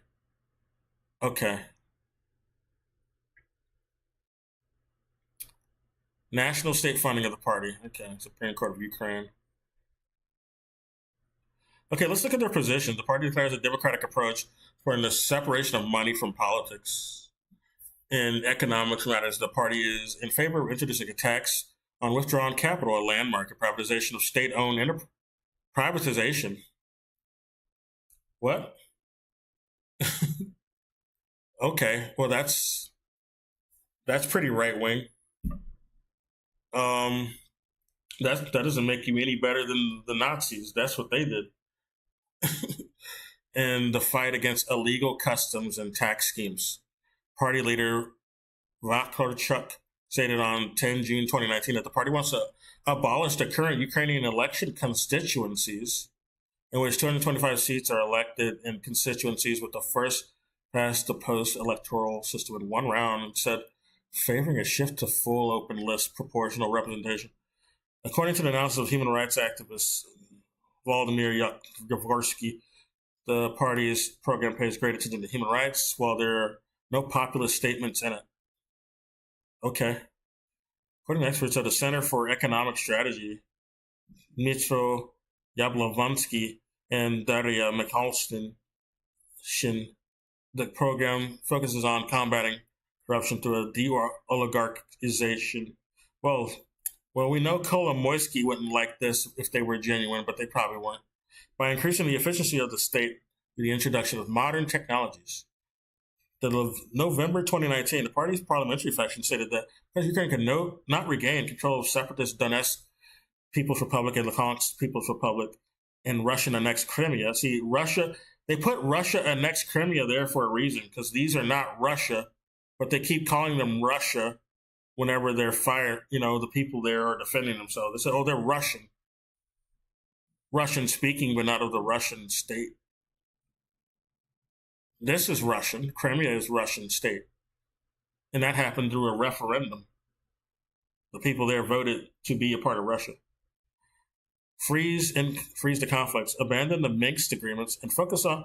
They wanted to abandon the Minsk agreements. So this party, they wanted to violate the Minsk. They wanted to violate the ceasefire, basically. And this is why they got mad at Zelensky dressing down that Nazi in that video. Or he didn't even dress him down. He got embarrassed by him, really. But they had an argument. So yeah, fuck The Voice and fuck the Justice Party that came afterwards. Just another more blatant right-wing version. They can suck a dick. Let's read more. Okay, Andriy Beletsky, a head of the National Corps and Azov Battalion, threatened Zelensky on his YouTube channel that more veterans would head to Zalot if the president tried to evict them from the town. So they're disobeying the president. They're doing a real insurrection. Where is the protest against this? These are like Nazis too. These aren't like the public. They're Nazi people in the military. Right? They're part of they're Azovs. Will be thousands there instead of several dozen. This is why I'm saying that Zelensky got turned into a beard for these guys. Meanwhile, National Police Deputy Chief Vadim Troyan, who was previously Beletsky's deputy in Azov in 2014, reported on October 27 that the veterans had removed their weapons from Zalot. Troyan claimed the veterans had held weapons legally, although military officials have previously stated the opposite. They're contradicting themselves. So, guys lying is what's going on. Singer Sofia Frednia, who is a lawmaker with the European Solidarity Party of the former President Petro Poroshenko, which has 27 seats in the parliament, was particularly aggressive in her response. She issued physical threats against Zelensky. Mr. President thinks he is immortal. She said in a video shared on Facebook, a grenade may explode there by chance. See, this is also why he came around. I'm threatening him with violence. We will throw a grenade at you and blow you up, and we'll blow up your wife. You better do what we say. And it would be nicest if this happened during Moscow shelling, when someone comes to the front line wearing a white or blue shirt. They're literally threatening him. They're threatening to assassinate him and blaming it on. They want to blame it on Russia. You see how fucked up this is? This is the shit. This is a Ukrainian newspaper, okay? That's reporting this. This was back in 2019, right? Before the war officially got recognized in 2022. And they decided to say, oh, Russia's invading. When this type of shit has been going on for over 10 years now. Okay. Well, a little under 10 years when that happened, but still. Right now it's over 10 years. Mr. President thinks he's immortal. Yeah. This is fucked up, dude. We don't cry insurrectionists on this stuff. Zelensky has previously visited. So America really does some people in America really do. Like the people who got mad at the insurrectionists, those phony, fake people who were just being led around by the FBI. They hate them, but they don't care about this, I guess. They say Zelensky's got wrong. Well, he did get wrong, but not in the way that they're saying. They're not going to say he got wrong because of this. This isn't ever coming up out of their mouth.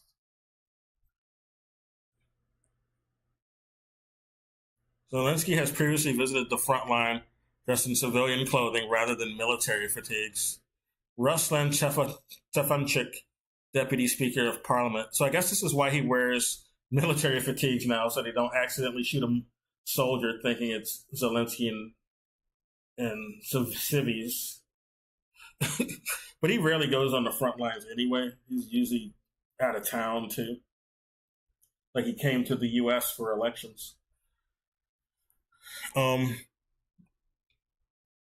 Okay. The Kremlin claimed that it was following Zelensky's visit to Zalot. Dmitry Peskov, spokesman for Russian President Vladimir Putin, said the future of the talks between Zelensky and Putin would depend on the disengagement. Yeah, that makes sense. Yeah. A ceasefire would help negotiations. Can't really have negotiations with bullets flying. Now, can you? All right. For all the public residents of Zelensky's visit, it came out of the blue for residents of Zalot. They were simply told that some VIP would arrive in their town.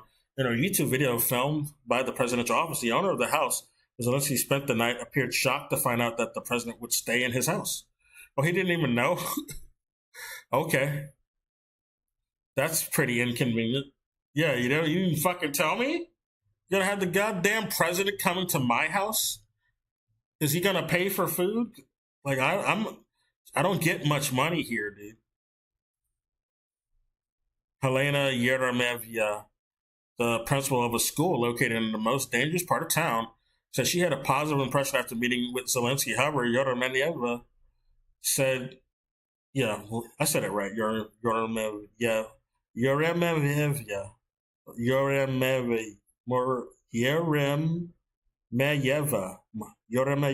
Okay. Said she had no idea which parts of the town would wind up in a gray zone between the two sides after a disengagement. A video posted by Zelensky's team on YouTube stated that the disengagement would be a maximum of 1 kilometer on both sides of the front line, and Zolot would not become part of the gray zone. But the nearby village of Kadynivka would partially be in the zone. Residents remain divided on disengagement, while Yeremevya says she supports it. Well, if this was true, where was the proof to show Zelensky this? This is like some after-the-fact shit. And it's just anecdotal, really. Where there's no protest going on.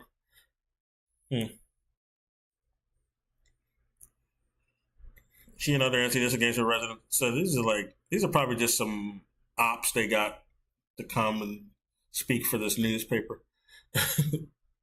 Even though there's no actual documents or protests proving or validating this claim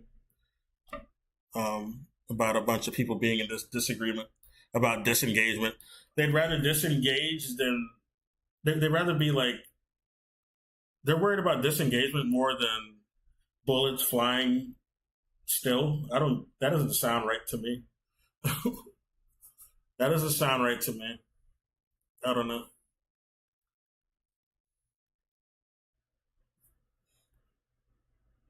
Anyway.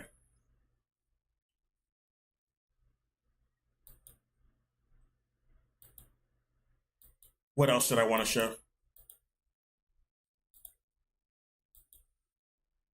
Yeah, we already saw that. Let's close that. Yeah, and I already showed this. So let's get back to the video that we were watching. 2014 is one. 2014? Yeah. So I was not here. Yeah, but yes, but during 2014 till 2022, the situation is the same. The people have been dying on the contact line. Nobody stopped him. You know that we had conversations with him, a lot of conversation, my bilateral conversation, and we signed with him.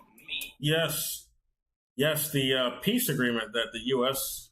told you guys to stop doing. That was the conversations you had. It wasn't Putin that broke it now, was it? It wasn't. You know who broke it. And you know who told you to break it. Boris Johnson. Like a new president, 2019, I signed with him the deal. Yeah, he's talking about the MiGs too. He doesn't even say it because he doesn't want people to look at it. Him, Macron, and Merkel with so then people can know what he's lying about, because that's exactly what he's talking about. And Merkel admits that she only did it so they could militarize Ukraine to fight Russia, just to give them time. We'll have a fake ceasefire so we can arm you guys up to fight Russia.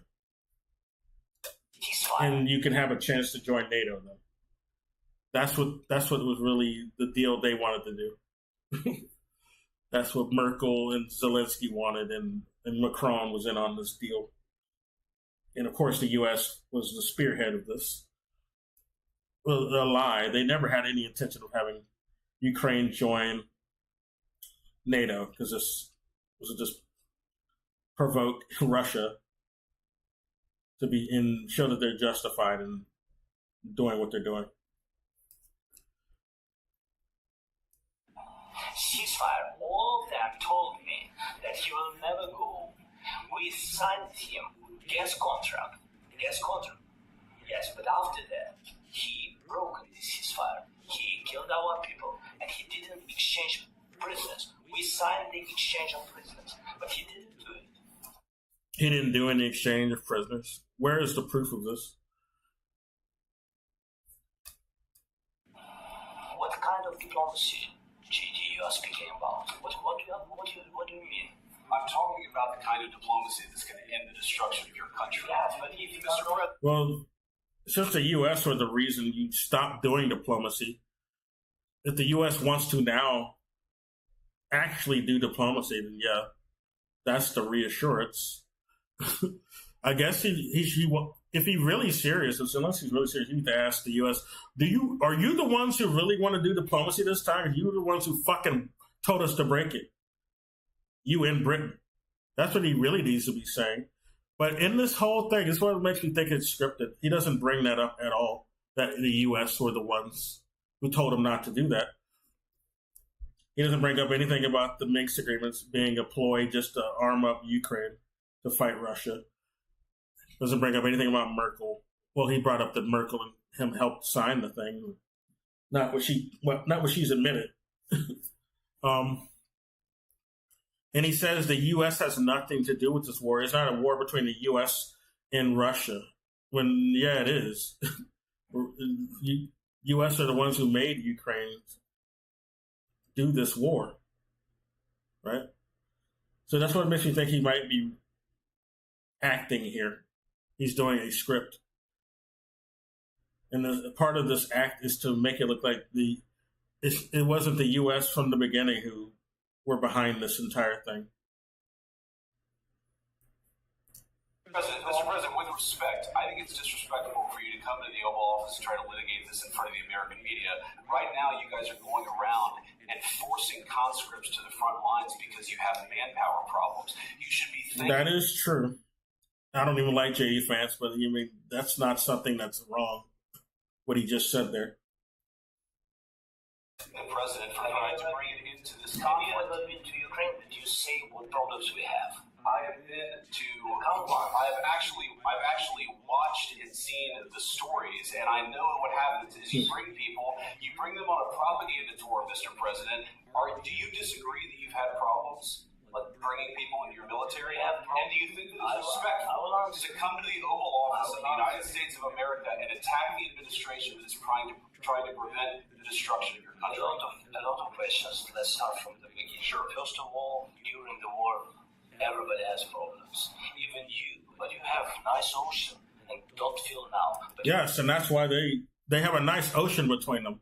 And that's why they decided to push you into this war. Because the U.S. is not going to have to feel the effects, other than monetarily, I guess. In some diplomatic fallout, once people realize, yeah, it's the U.S. who did this. And that's why they want to stop this. They want to stop supporting this war because they know it's a bad diplomatic look to keep doing it. And they're not really getting anything out of it. Russia's winning. Russia is beating them. They're just wasting more resources while getting nothing. Will feel it in the future. God bless you. Don't know that. God bless you. God bless you. Will not have a war. Don't tell us what we're. And I mean diplomatic fallout with the non-Anglo, non-Western countries, which is the majority of the planet. It ain't the fucking EU and the British fart sniffers that are the majority of the planet. They always want to frame it that way. It don't matter what the fuck the EU thinks. They do what the U.S. wants all the time anyway. They just all talk. They always end up just supporting U.S. interests. They're full of shit. They are phonies. I don't give a fuck what they say at this point. They're just liars and they're complicit.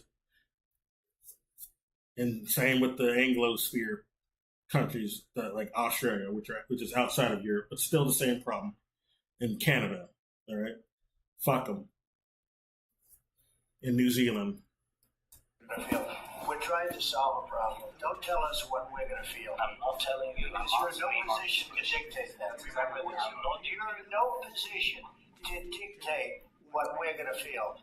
We're going to feel very good. Feel the influence. We're going to feel very good and very strong. You will feel the influence. You're right now not in a very good position. You've allowed yourself to be in a very bad position, and it happens to be right From about the very beginning of the war, You're not in a good position. You don't have the cards right now. With us, you start They having don't. the cards. Right now, you don't. He's right about that. They don't have the cards. And it's not like Trump can force Putin out. What's Trump going to do? He's going to go fight Putin? Yeah. Good luck. They're losing. The U.S. is losing. They're not getting anything out of this war. They're just wasting resources. So, yeah, they're accepting defeat there so they can focus elsewhere. Thanks, You're gambling with the lives of millions of people. You're gambling with World War III.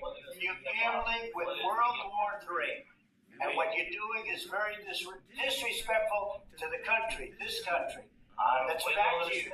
Far more than a lot of people said they should have. Have you said thank you once? This entire meeting? No, it's this entire meeting. You said thank you. You went to Pennsylvania and campaigned for the opposition in October. Offer some words of appreciation for the United States of America. Yeah, he did come over and do some bullshit for our elections. Like, how does that help the people of Ukraine? It doesn't. They're not even allowed to have elections, but you're allowed to come over and talk in our elections? Doesn't seem like you really care about them. 1 second. I'm going to mute right quick.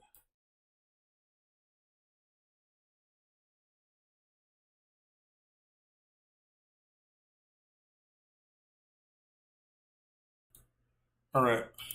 And the president who's trying to save your country.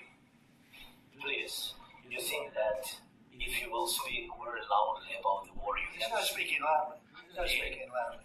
Your country's in big trouble. Can I Wait a answer? minute. No. You've done a lot of talking. Your country is in big trouble. I know. You're not winning. know. You're not winning this. You You have a damn good chance of we are coming out staying, okay because of Mr. us. President, we are staying in our country, staying If strong. Zelensky's even genuine here, like, what does he want the U.S. to do? Give him nukes? Before they're even built, like, Russia will fire their fucking cursed Kinzhal missiles at you. So that's not going to work. All right? You'll just give them an excuse to just go ahead and shoot. That's not a good thing. What do you want to do? You're not going to be able to go up against a nuclear power. I'm sorry. Peace talks are the best chance you got. And you had the chance back in 2022. Now you can do them. Just do them now. Because the U.S. is now saying it's okay to do them. From the very beginning of the war, we've been alone, and we are thankful. I said thanks You haven't in been this alone. cabinet. You haven't been alone. In this We cabinet. gave you, I the said stupid president, $350 billion. You voted We gave for you your military equipment, You and you voted men for are brave, but they had to use our military What equipment. about us? If you didn't have our military equipment, You invited if me you to didn't have our military equipment, this war would have been over in 2 weeks. In 3 Okay? days, I heard it from Putin. In 3 days, this is something Maybe less. in 2 weeks. Of course, yes. It's going to be a very hard thing to do business like this. I tell you. Even he says they would have been beat even before 2 weeks, 3 days. Let me go back. Is that what he fucking admitted? Military equipment, this war would have been over in 2 weeks. In 3 days, I heard it from Putin. In 3 days. From Putin? No, that's reality. That's not from Putin.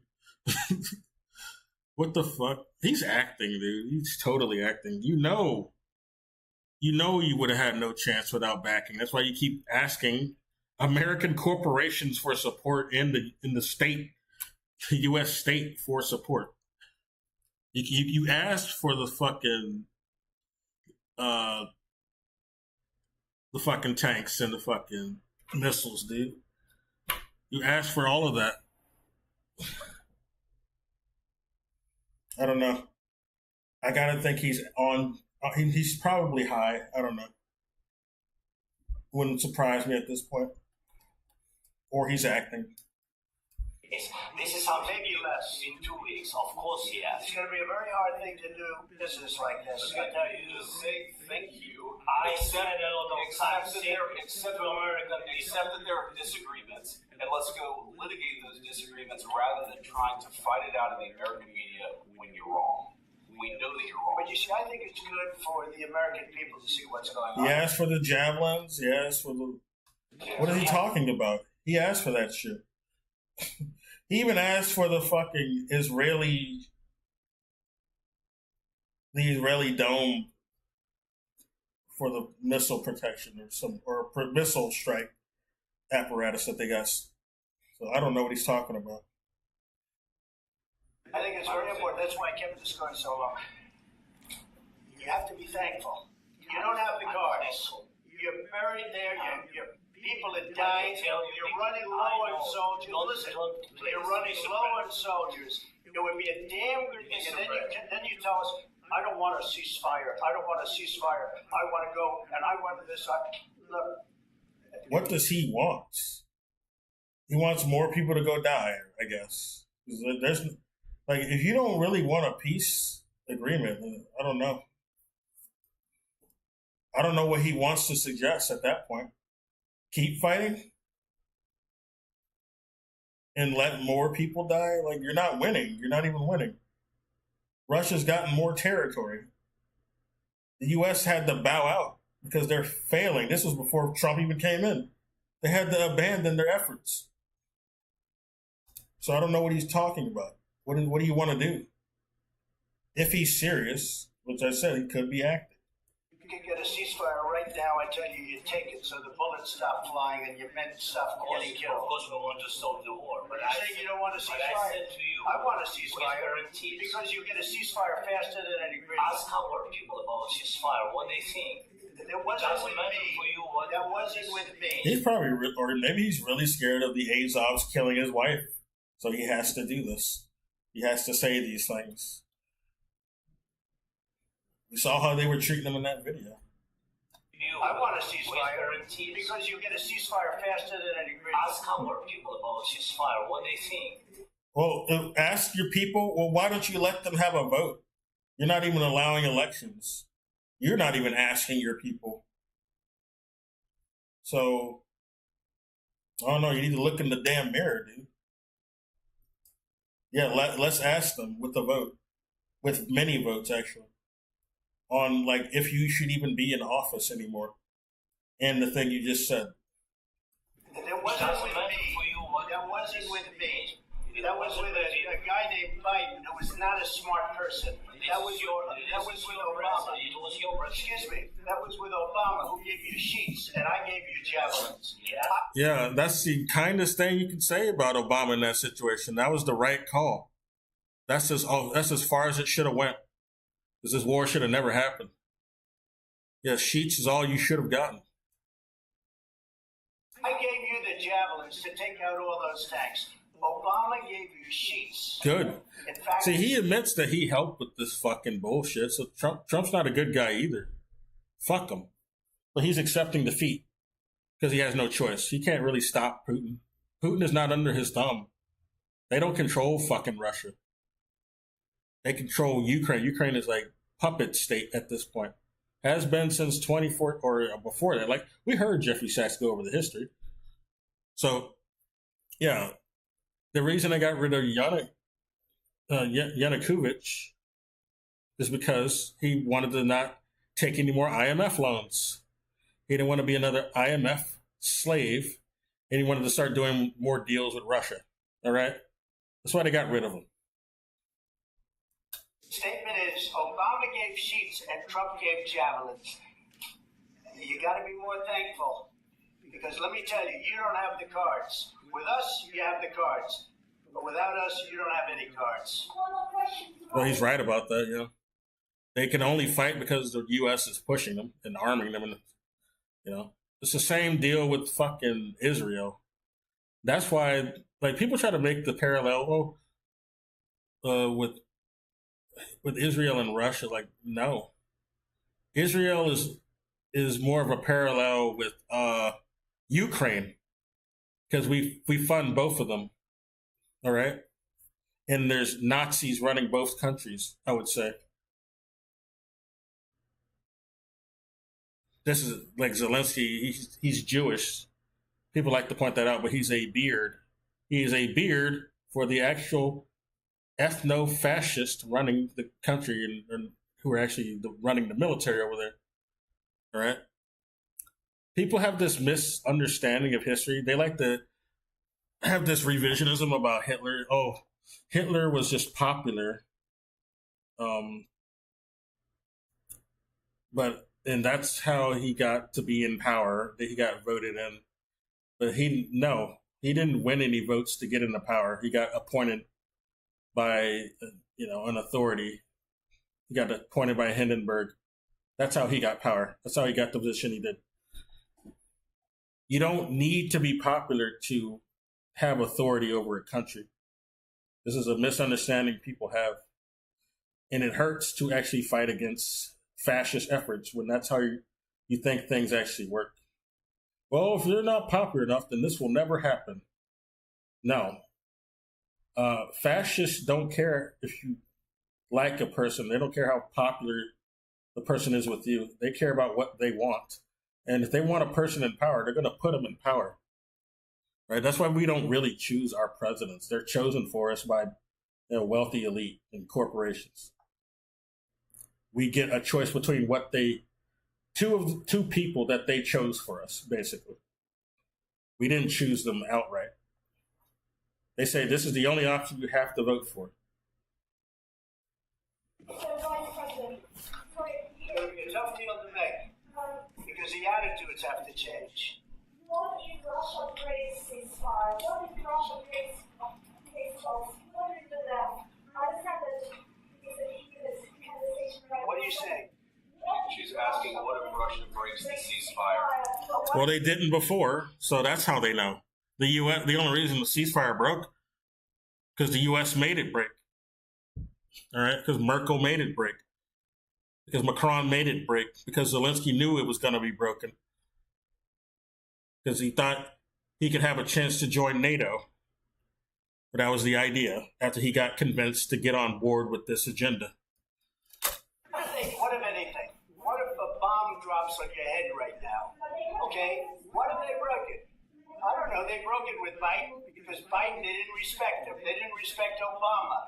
They didn't break it to begin with. We already saw Zelensky talking to a bunch of soldiers who wanted to maintain firing on the Donbass, all right? Azov soldiers. This was in 2019, before 2022. Let me tell you, Putin went through a hell of a lot with me. He went through a phony witch hunt where they used him in Russia. Russia. You ever hear of that deal? That was a phony. Yeah, that was bullshit. All things considered, that Russiagate shit was fake noise. That was bullshit. If Trump serves anyone, it's the U.S., okay? There's plenty of people in the U.S. who can blackmail Trump, all right? Plenty of people in the U.S. who can bribe Trump. Elon, for instance. Do you think Putin has more pull over Trump than an Elon, who supposedly is so damn rich? He's the richest man in the world. Why would you think that? All right? Elon is pulling his strings more than Putin is, right? There's no need. Like Putin, what does he get out of a Trump anyway? He'd be gone. He is gone. Trump killed one of Putin's allies in the Iran. And he criticized it too. That wasn't anything Putin liked. That Putin didn't tell Trump to do that. But he did it anyway because he actually serves the U.S. military-industrial complex. He killed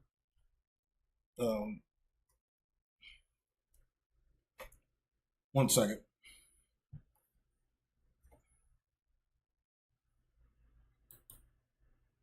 I want to get his full name right.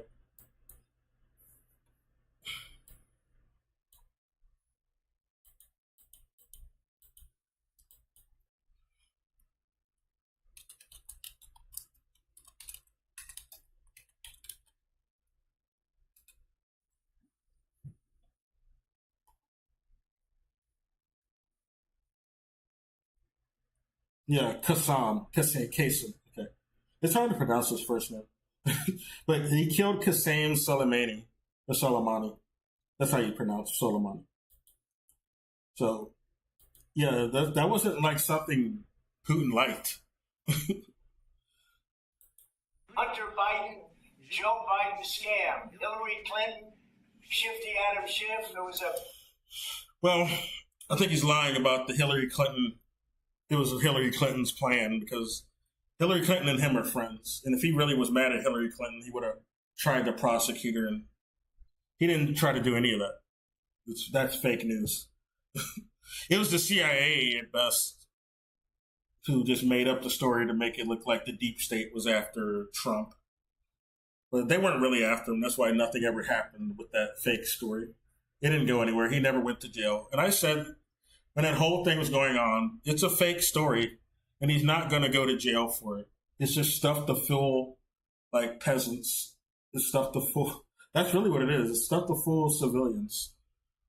That's why they have that story, to make it look like, oh, he's really fighting the deep state.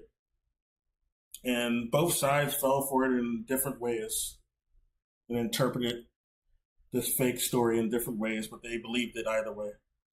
They believed that there's either an effort by the deep state to stop him or that he really was a Russian agent, which doesn't make any sense. And then you got this Brezhnev bullshit coming. It's like a fake story recycled from 2021. And this fake story comes from like a supposed KGB defector. Now, this is stupid. Like, he defected to the U.S., supposed KGB agent. Now, if we want to believe this guy's story, and he's really KGB, and he's defected to the U.S., what do you think the stipulations are for defecting to the U.S. as a former KGB? Would it be making up bullshit for the CIA? All right? Serving the CIA and making up bullshit for them. I would say, yeah, that's what the stipulation would be if he's a legitimate KGB agent. And I don't know. At this point, if you're going to believe hearsay by a fucking defector from the former Soviet Union, at this point, you might as well be believing bullshit that Yauni Park says. Like, we got these people who claim to be like, they're socialists, at least in the, in America. We got some Americans and some Europeans who claim to be socialists. Communist-minded. And then they go and fall for some bullshit story about people who defected from former communist countries or currently communist countries, like North Korea. But yeah, this guy defected from the Soviet Union. And we're supposed to believe their story? Why? Why did they defect to the U.S.? I don't believe any person who's like from a communist country who defects to the U.S. That makes me more suspicious of what they're saying, if anything. And Yauni Park is a big one. She's a fucking liar. Are we going to start believing her? They'll question her. Like the socialist-minded, communist-minded Westerners I'm talking about, the Hassan types. Oh, they'll question Yauni Park. But they completely, like, drop the ball when it comes to this fake Brezhnev guy. Get out of here. Like, why don't you have the same energy? It's clearly a fake story. There's no receipts for it, for one thing. It's just hearsay. And why would he have served why would he serve Russia post the Soviet Union, where they had the worst financial situation? They've only been gradually getting better, and they've only gotten much better since the start of the Ukraine war. Since they transitioned from the SWIFT banking system, like getting out of the SWIFT bank, being banned from the SWIFT banking system was probably the best thing to happen to Russia, because then they were able to help bolster BRICS, and they've been doing successfully with BRICS. BRICS is better anyway. Fuck the SWIFT banking system.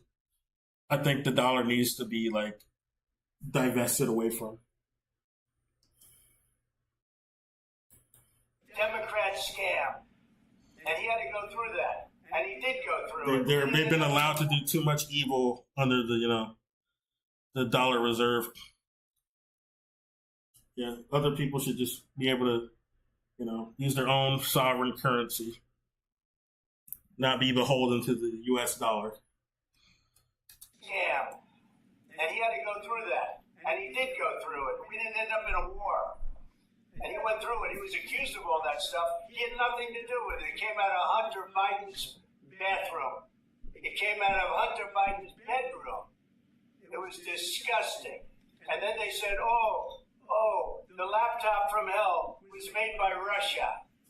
The 51 agents. The whole thing was a scam. And he had to put up... So I think Trump is acting too, because if he was really mad at Biden, he could have gone after Biden. He's not going after Biden though, or anyone in the family, not Hunter. So he doesn't really care about this. But he's got to play his part too. He's got to play it up. But it was a fake story either way. The whole Russiagate shit was a fake story. With that, he was being accused of all that stuff. All I can say is this. You might have broken deals with Obama and Bush, and you might have broken them with Biden. He did, maybe. Maybe he did. I don't know what happened. But he didn't break them with me. He wants to make a deal. I don't know if you can make a deal. The problem is, I've empowered you to be a tough guy. And I don't think you'd be a tough guy without the United States. So your people are very brave. You're either going to make a deal or we're out. And if we're out, you'll fight it out. I don't think it's going to be pretty. You'll fight it out. But you don't have the cards. But once we sign that deal, you're in a much better position. But you're not acting at all thankful. And that's not a nice thing. I'll be honest, that's not a nice thing.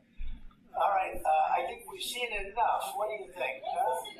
This is going to be great television, I will say that. Yeah, he knows he's acting. That's why this is even happening. That's why I think this is an op. They're just doing a performance. No one's truly mad here. But it's made to get people talking. It's good television.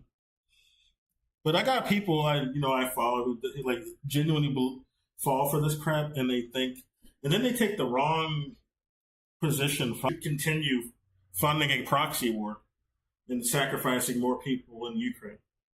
Like, what is the alternative to peace talks? I haven't heard anything good from these people who are livid at the idea of not supporting Ukraine anymore. What do you want to do? Do you want peace or not? Do you I don't know what they want. It doesn't make sense. I don't fear Russia personally. These people literally think Russia's going to come and invade them. Russia's dealing with shit on their border, and that's all they really do. They're not going overseas to go invade countries. They're not bombing a bunch of countries. They're dealing with shit on their borders at best. Right? It's U.S. that usually goes and invades and coups countries and bombs the shit out of them. I already showed part of the history, and Jeffrey Sachs explained part of it too.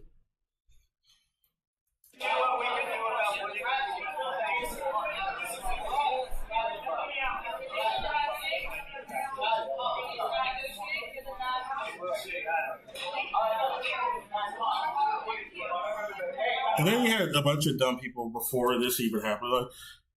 Ukraine needs a play. They need a seat at the table in these negotiations. What the fuck do you mean? The U.S. is involved in the negotiations. The U.S. is Ukraine at the table, and that's why I named this stream that. The U.S. is Ukraine's seat at the table because U.S. were the ones pushing Ukraine this whole time in this fucking bullshit war that only happened because of the U.S.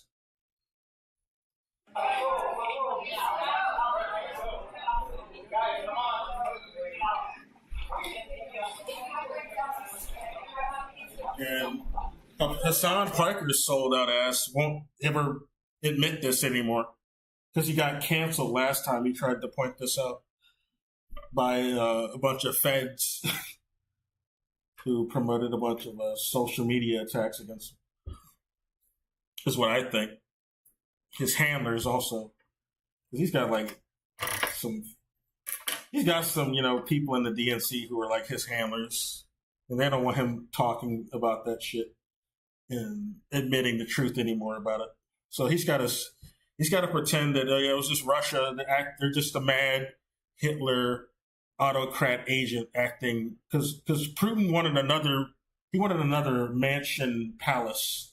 This is the stupid, unrealistic answer people give for why Putin's even doing what he's doing. These people who are like so brain rotted, they have a very cartoonish perception of what's going on in Ukraine and why Russia's acting.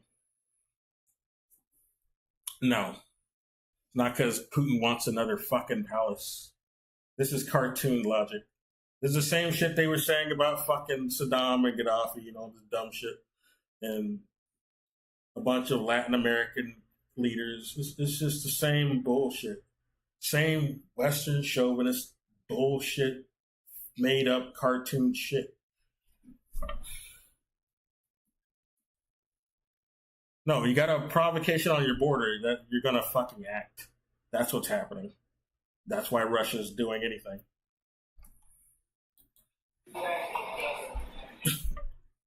All right, that's the end of that dumb shit. I don't know what the hell this is. A Mario Party, the Cathlon? What the fuck? This is Ludwig. I don't really like Ludwig. No. I think a lot of these giant influencers are Nazis, to be honest. I wouldn't be surprised if we found out Ludwig was one.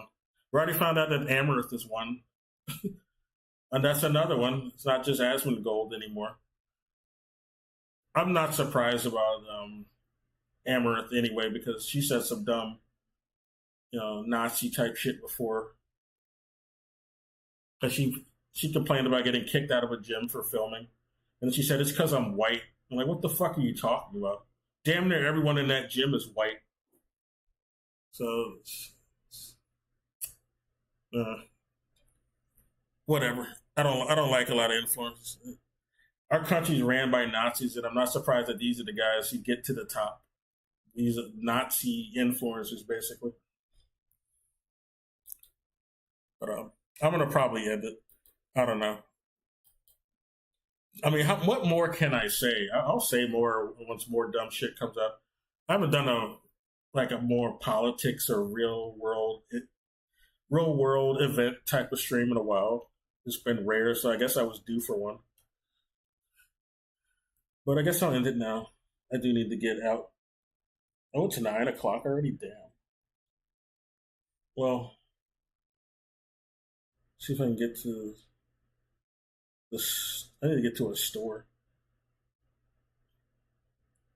Anyway. I mean, I showed all the receipts, so I don't know. If anyone wants to question me on this, you can shoot me a DM. I'm going to edit this probably into a video, or probably add more shit on to what I just discussed in the video. But anyway,